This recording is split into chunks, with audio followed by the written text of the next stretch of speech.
Bonjour, je suis Jacques-Alexandre Lavry, diplômé de l'Université d'Abidjan en maîtrise de sciences économiques et diplômé de l'Université Polytechnique de Dortmund en master de sciences statistiques option économétrie.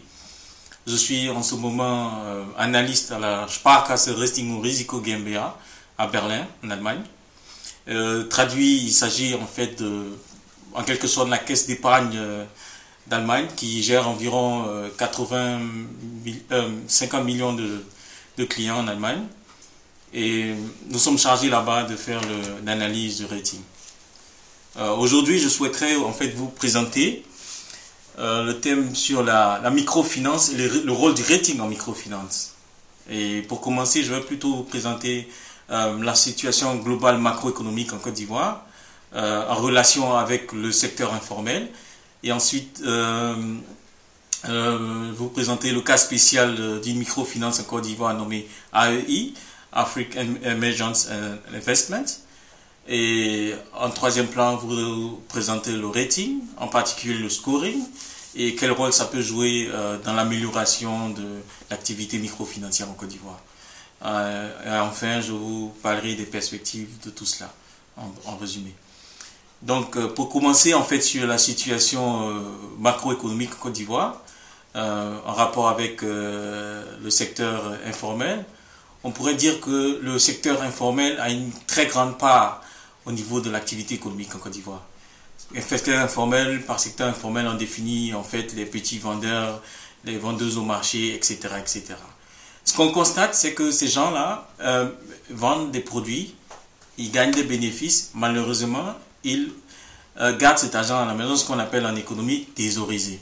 Ça veut dire quoi? Ça veut dire que prendre cet argent, les bénéfices, le mettre sous le matelas et personne ne peut en bénéficier. Qu'est-ce qui s'ensuit? Le niveau de l'épargne globale en Côte d'Ivoire est très faible.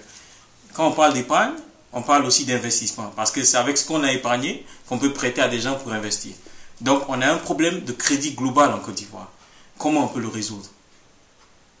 Une bonne réponse, une très bonne réponse à cette question est la microfinance. En parlant de microfinance, on parle de petits crédits octroyés pour la plupart des pauvres.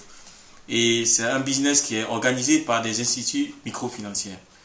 En fait, pour l'histoire, il faut rappeler que le professeur Mohamed Yunus, qui est un professeur bangladeshi, qui a révolutionné en fait la microfinance, est parti d'une autre approche. Donc, il s'agissait en fait de trouver un moyen pour prêter de l'argent à des pauvres. Qu'est-ce qu'il fallait faire? Parce que, en fait, la banque, quand elle veut prêter de l'argent à quelqu'un, il faut qu'elle soit sûre qu'on lui rembourse cet argent. Donc, ce qu'elle fait, c'est qu'elle essaie de voir si cette personne est crédible. Donc, elle analyse sa bonité.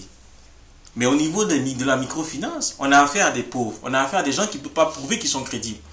Comment on peut essayer d'analyser cette crédibilité? Le professeur Mohamed Yunus a pensé directement à une idée en fait qui est à l'origine déjà présente dans les sociétés africaines. En l'occurrence, les tontines.